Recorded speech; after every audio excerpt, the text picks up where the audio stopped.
Ladies, gentlemen, and fellow shareholders, it is again a privilege for me to thank you for your attendance in such numbers at your company's AGM.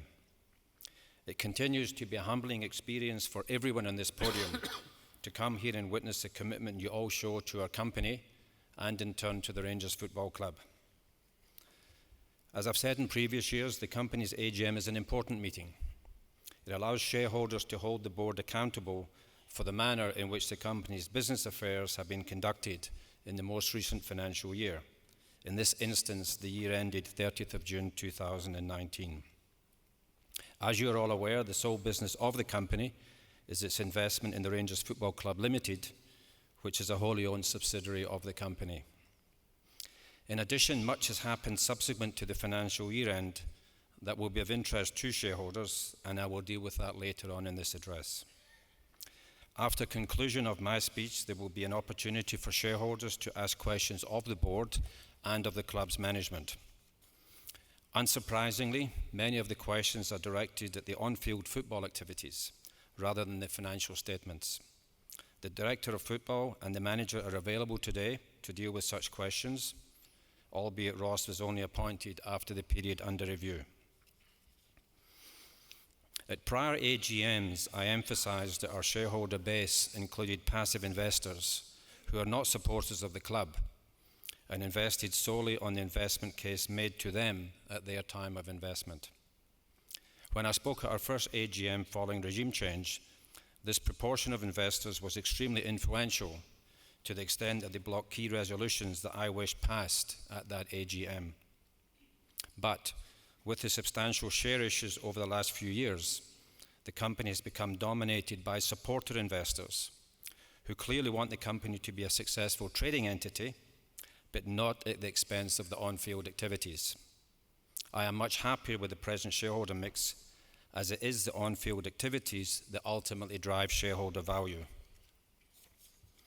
On the subject of shareholder value, I have repeatedly made clear that it was necessary to incur losses for a number of years until we were able to rebuild the club and thereafter benefit from the substantial upside in value that this could generate. In the medium to long term, a viable share price is essential if we are to fund future growth at affordable prices to the club, as we continue our progress to compete at ever more challenging levels. Today is my fifth AGM as chair since regime change. That realization led me to conclude that it will be helpful if I summarize for shareholders where I consider the company and the club to be at the present time. This comparison is relative to what I outlined and hoped for when I re-engaged with the club 5 years ago in an attempt to reverse the downward spiral that it was experiencing at that time. At the outset, I would like to state that when we look back on where we came from to where we are now, I think we can all be satisfied. Not complacent, but satisfied. Now, you may rightly wonder how I can stand up here and express satisfaction about a company that announced accumulated losses of over £25 million for the last 2 years alone. Frankly, as someone who has spent almost 4 decades building and operating profitable businesses, I surprised myself when the word satisfied came to my mind when I was preparing this speech. So let me explain myself. During media interviews and at each of the last 4 AGMs, I stressed that our business model required us to get back to our historical success levels on the pitch. That was absolutely the only way to create sustainable value for all shareholders, while simultaneously meeting the expectations and requirements of our supporters. I also stated that the obvious consequence of our on-field ambition was that your board would have to approve spending significantly in excess of what we earn for an indeterminate period of time, while simultaneously ensuring that funding was put in place to allow for this over-expenditure. Put simply, if we couldn't secure funding, then we couldn't incur losses, and without losses, we'd be consigned to failure on the pitch. But on the other hand, I am stating the obvious when I say that no company can sustain losses for too long without the risk of financial collapse. The board had the extremely difficult task of strategically directing the right quantum of short to medium-term losses that could ensure a return to financial stability in the near future. In this regard, I will first comment on the significant losses we incurred since regime change and whether we achieved our objectives by incurring losses of the magnitude that we did. Let me therefore take this opportunity to highlight some of the achievements that I believe give clear indication of the progress that has been made since my first address to the AGM in 2015. First, however, I will start with a major negative that still hangs over our club, Sports Direct. I raised this well-publicized issue at the first AGM and each year thereafter.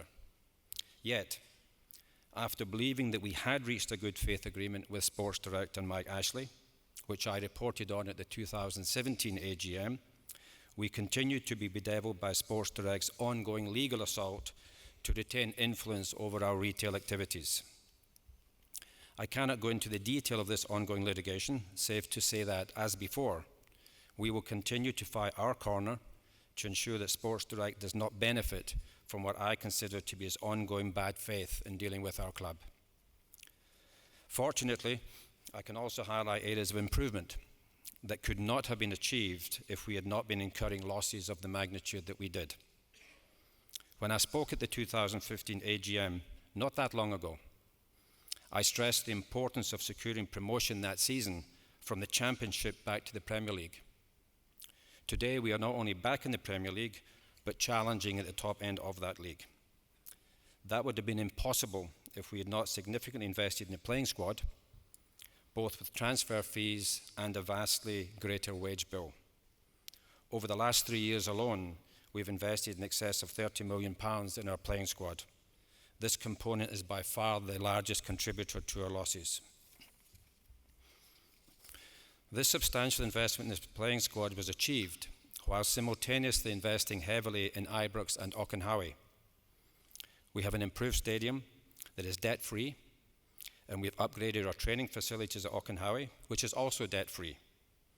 Many of the largest clubs in the world are financially restricted by the debt repayments on their stadium.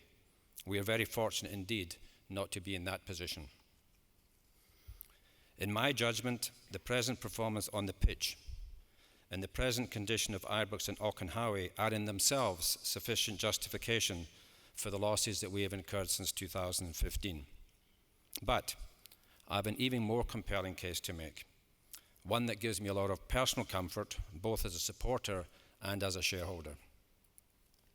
Wearing my supporter hat, I can easily rationalize that the accumulated losses are justified solely by the progress of the team from playing in the Championship to a team that is now capable of challenging for the Premier League, whatever the outcome is this season, and a team that is the first in the history of Europe to successfully navigate 4 qualifying rounds for 2 consecutive seasons. That European achievement is in itself remarkable, whether we advance to the knockout stages or not.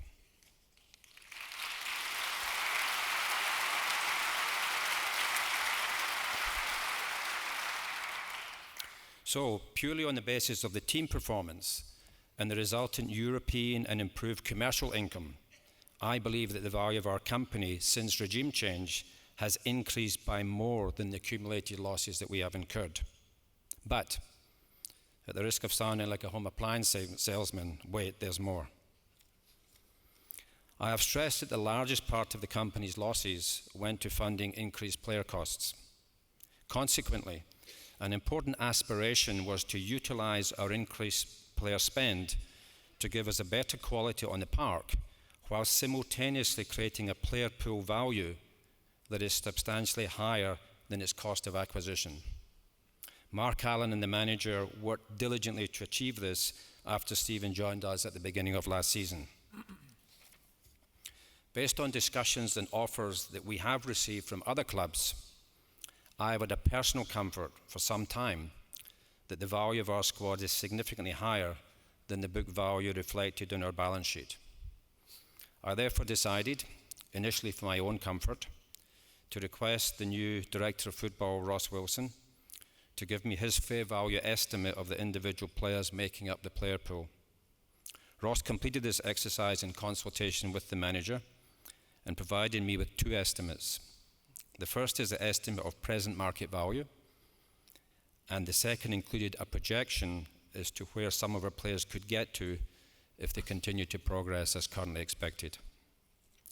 The present value of the squad reflects a significant uplift of £55 million over our book value, and the projected amount would yield an uplift of £103 million if that eventuates. Now, I know that these numbers are not scientific, and we're certainly not holding anyone to them, but they are estimates by two individuals who know the qualities of players and who know the market.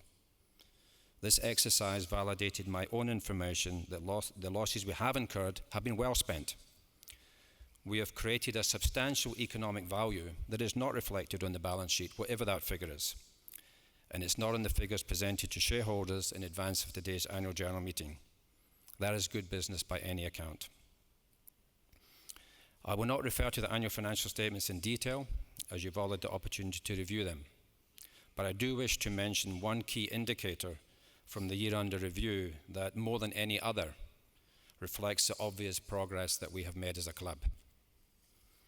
Again, in 2015, I stressed the importance of stopping the supporter boycott and getting back to filling Ibrox on match days.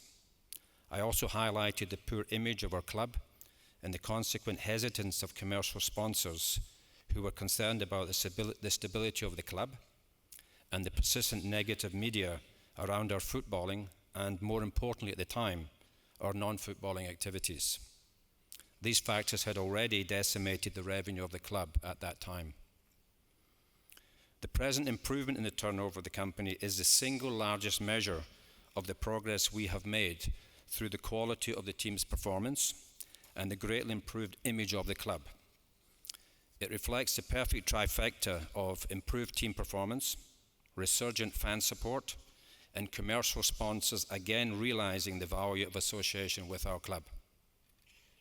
It is therefore significant that we enjoyed a turnover increase of 63% for the year under review. Present indications that we will show a further increase in the current year that will be reported on at next year's AGM. It would be unfair of me not to recognise the importance of the manager to restoring our overall corporate image. I will now turn to the important topic of funding. If the Rangers Football Club is the body as a whole, then our supporters, Ibrox Stadium, and the football team are the vital organs. But the lifeblood of the club is funding, and even more so when we have been running a deficit to play catch-up for the many prior years of underspending.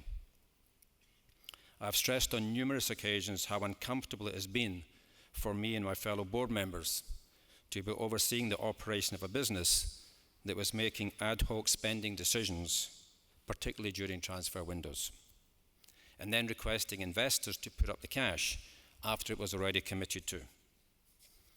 I cannot overemphasize how stressful that has been for me personally and to my fellow directors on the board, as we had to juggle our personal finances to make funds available to the club at short notice. It is a private joke between Douglas Park and myself that every time I meet him, I ignore the customary handshake and put my hand straight into his pocket. Thankfully, it was always filled with cash.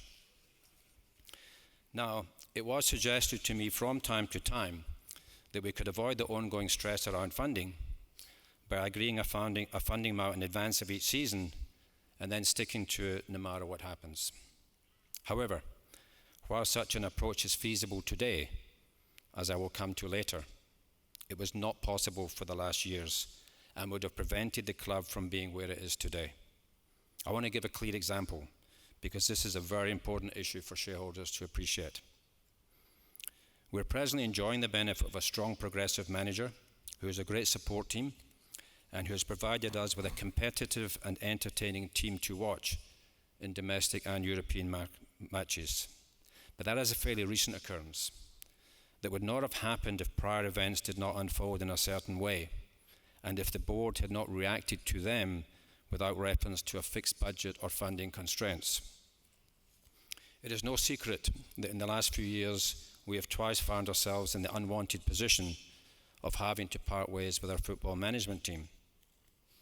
That is never a pleasant experience and is something that has to be handled in a professional manner that is fair to all parties. This inevitably results in an immediate financial settlement to the departing team and often immediate compensation for any incoming manager and his team. Such a substantial financial cost would never have formed part of any agreed funding if a fixed amount had been put in place beforehand.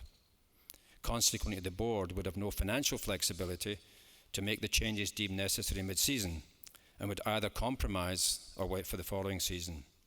If we had applied such a restrictive and inflexible funding approach, we would not be where we are today. I could offer more recent and more substantial financial examples, including recently in the transfer market, but I believe I can now make my main point. We would be significantly worse off today if I did not have the backing of a board and investors who made the best decision that would advance our collective ambition for our club, and each thereafter contributed to any additional cost within their personal financial means. At regime change, we committed to do whatever it takes, and that is what I believe we have done. I cannot overstate how grateful I am to my fellow colleagues in the board, Douglas and Graham, Julian, Barry, John and Alistair, who have not only supported this level of flexible decision making, but have each contributed funds to ensure this.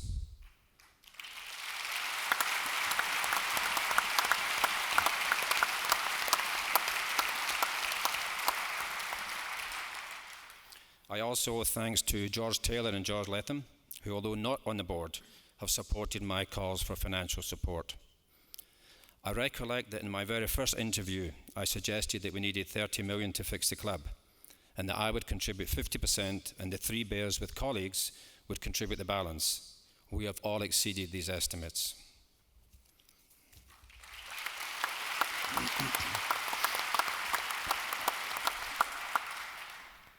One of the reasons I've spent time dealing with the funding to date is that I wanted to remind shareholders of the approach we had adopted, and in the process give thanks to my co-investors.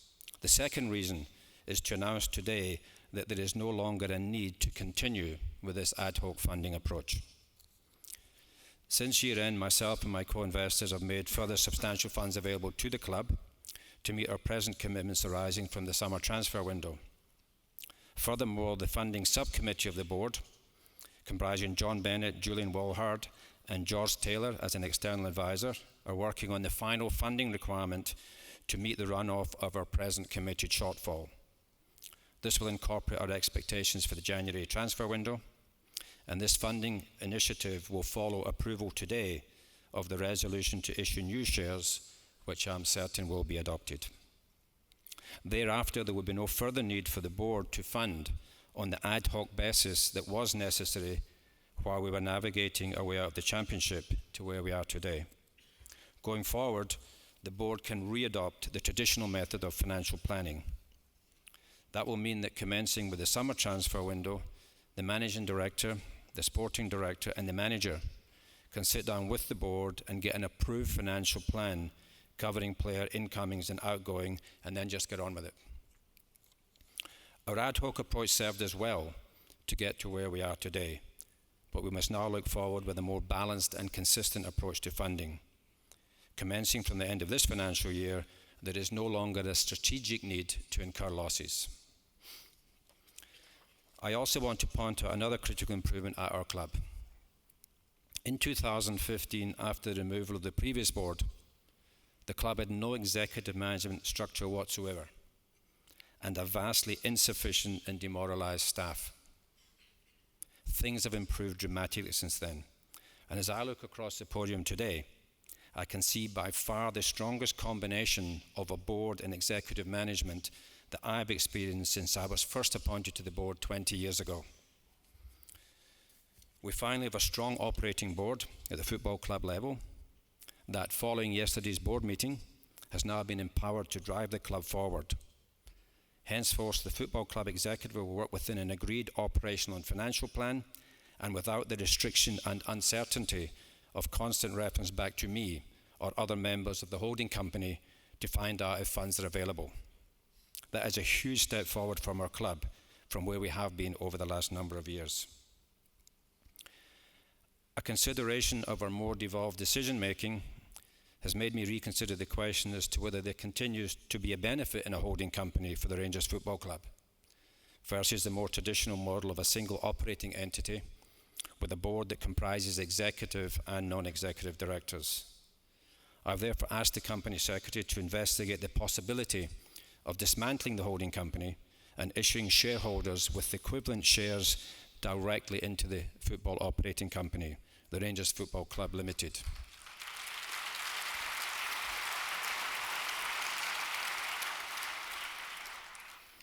I would certainly rather own my shares directly in the football club. Further announcements will be made in due course if this proves to be viable and desirable. I now want to address some areas of our club that are important to the values that we believe in, but do not get the profile that they deserve. I'll start with our women's football team, which has been neglected for far too long. Last year, I announced significantly increased funding to bring the Rangers women's team to a new level and to integrate it fully into the club. I've personally advised Amy MacDonald that we will continue to give disproportionately large investment increases to our women players. This provides us with a framework to develop the team to become a significant force, not just in Scottish football, but also at European level. During the year, we launched the Everyone Anyone initiative, which has been positively and widely received, even by our country's politicians. This project is one of the most ambitious we have undertaken, and it will highlight just how diverse and open our support actually is. Rangers is a club for all, and it is vital to our future that our supporters recognise and embrace this.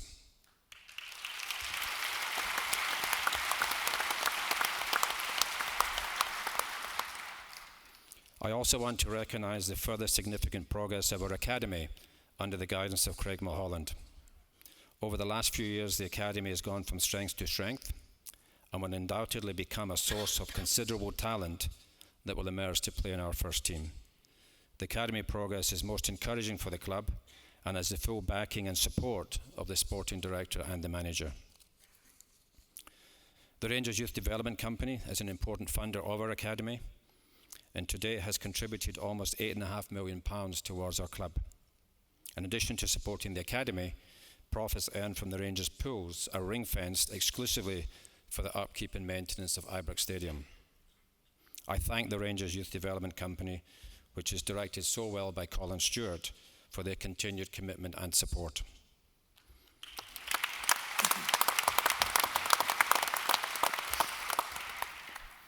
I also make special mention of the Rangers Charity Foundation, which is overseen by Conal Cochrane. Supporters are at the heart of everything we do at Rangers, and this is most evident in the life-changing work of the foundation. This season, the foundation's work within the community around Ibrox continued to grow, with 25 projects centred on education, employability, health and well-being, diversity and inclusion, and supported a total of approximately 10,500 people. This outreach is quite remarkable. All of this important work is delivered by a relatively small but extremely hard-working team, which makes the Foundation's accolades all the more impressive. The most recent accolade is the prestigious International Role Model Social Responsibility Award from the Footballers More Foundation, which sees the Rangers Charity Foundation follow in the footsteps of Chelsea, Benfica, Real Madrid and Paris Saint-Germain, who were all recognised in previous years.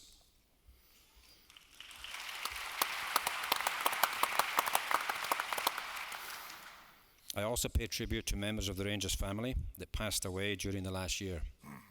We give our thoughts and best wishes to the families of Johnny Valentine, Eric Caldo, who was in the first Rangers team I ever watched, Fernando Rickson and Joe Mason.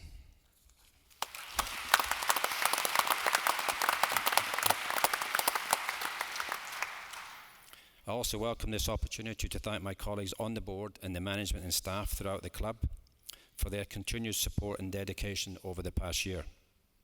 It is a genuine privilege to be a member of a board that demonstrates such commitment, time and effort for no financial reward whatsoever. Having worked with the individual board members since regime change, I am truly in awe of the continued willingness, often at extreme short notice, to put the interest of the club ahead of themselves. To be able to perform a duty for the club is sufficient reward for each of them.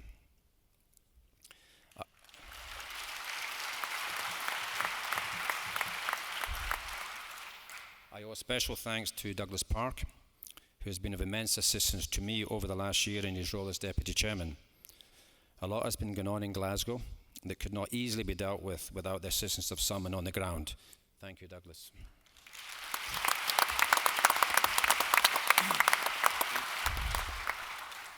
Additionally, although not on the podium today, I want to express my gratitude to John Gilligan and Paul Murray, both of whom were instrumental in securing regime change and then supporting me on the board in the early years.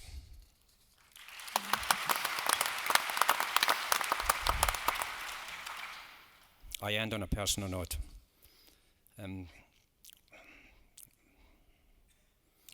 Looking back at previous AGMs in preparation for today, I was reminded, as if I needed reminding, of my reluctance to get involved with the club during those dark days. I'd already served on the board for many years. I'd lost £20 million while doing so, and I'd been witness, while on the old board, to the bank-driven sham sale to Craig White, which Alistair Johnson worked so valiantly to expose. I then watched in horror from South Africa as the Craig White era hurtled our club into administration. When Mike Ashley subsequently became involved, I was initially comforted, purely by my awareness that we finally had someone with the financial muscle to take the club forward. His subsequent behaviour in not doing so continues to perplex me. I still fail to truly understand, despite the perceived benefit to Sports Direct of dealing with a weak board, why Mike Ashley propped up the old regime. To my mind, a successful Rangers would have been far greater value to Sports Direct than Mike Ashley, and he had the financial muscle to achieve this. This must be one of the rare occasions when Mike Ashley was too timid. The club continued, as we know, to spiral downwards. And after Douglas Park and Chris Graham reached out to me in desperation in 2014, I decided to rethink my possible involvement. As I made clear in multiple media interviews at the time, re-engaging with the club was not a positive expression of something I wanted to do or something I would look forward to. At that time, my South African businesses and my international businesses were growing rapidly. My adult children had just joined me in the holding company, and working closely with my children was something I'd very much looked forward to for some years. There were also other private time constraints on my willingness to commit the substantial time and travel for me to take on a project of the magnitude that faced Rangers at that time. Sorry guys, I've lost my spot here.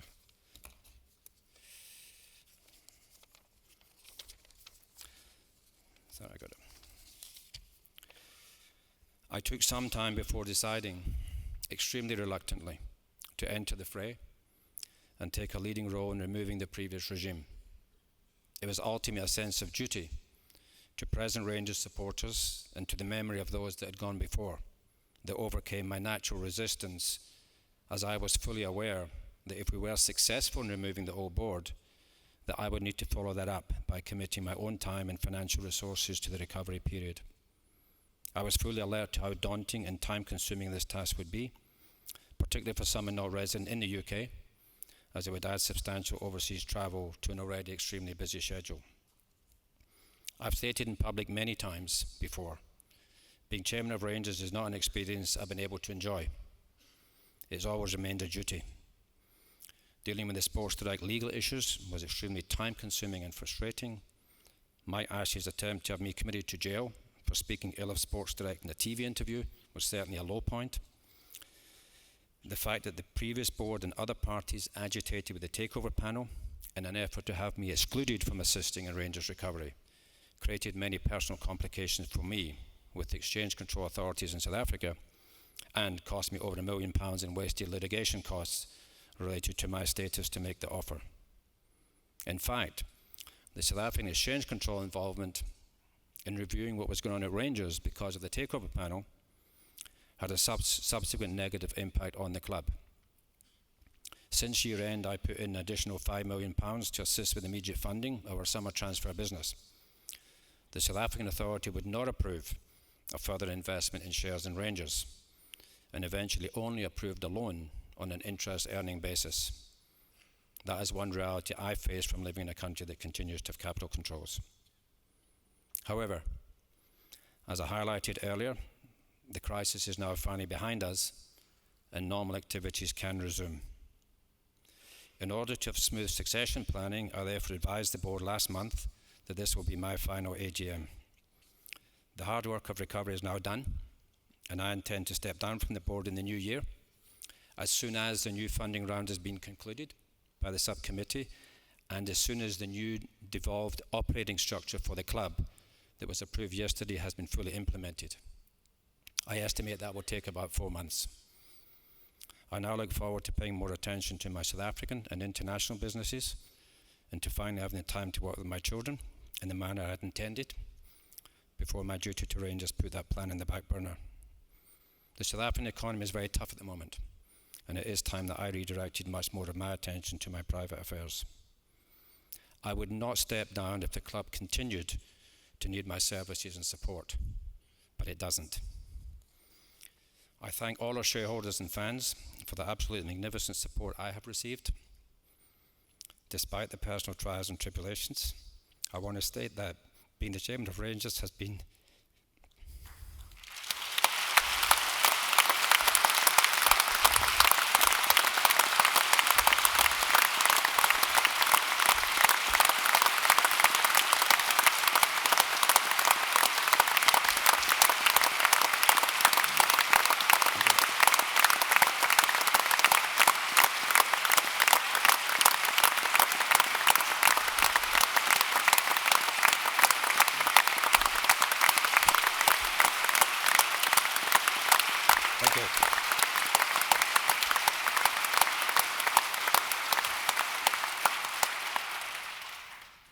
being the chairman of Rangers has been,